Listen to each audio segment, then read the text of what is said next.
অনেকেই বলে বাচ্চাদের মাঝে আমরা কেন যেন আমাদের শৈশব বা ছোটবেলা খুঁজে পাওয়ার চেষ্টা করি।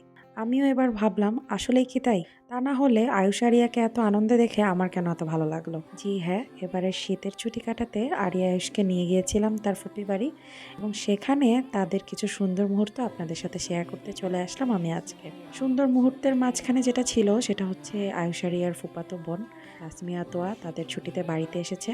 অনেকদিন তাদের সাথে দেখা হয় না। আর ওরা ছাড়া ওদের বাড়িতে গেলে ভালোও লাগে না। তাই ওরা আসার সাথে সাথেই আয়ুষ আরিয়াকে নিয়ে সেখানে যাওয়া। আর আমরা যাবো শুনেই আপু সেই একই জিনিস, পিঠা খাওয়ানোর আয়োজন। আপু জানে আমরা এই পিঠাটা অনেক পছন্দ করি। তাই সেই পিঠা, হাঁসের মাংস, ধনিয়া পাতা ভর্তা সবকিছুর আয়োজনই ছিল। মাঝে, মাঝে মনে হয় নিজের ছোট বোন থাকা পাশাপাশি একটা বড় বোন থাকাও হয়তো ব্লেসিং। আপুকে দেখলে সেটা বুঝতে পারি। আপুর কাছে আবদার করতে পারি একদম ছোট বোনের মতো। এটা অনেক বড় একটা প্রাপ্তি। আচ্ছা, শীতের রাতে চুলার পাড়ে বসে এরকম ঝাল, ঝাল মাংসের সাথে পিঠার স্বাদের কথা আর কি বলবো।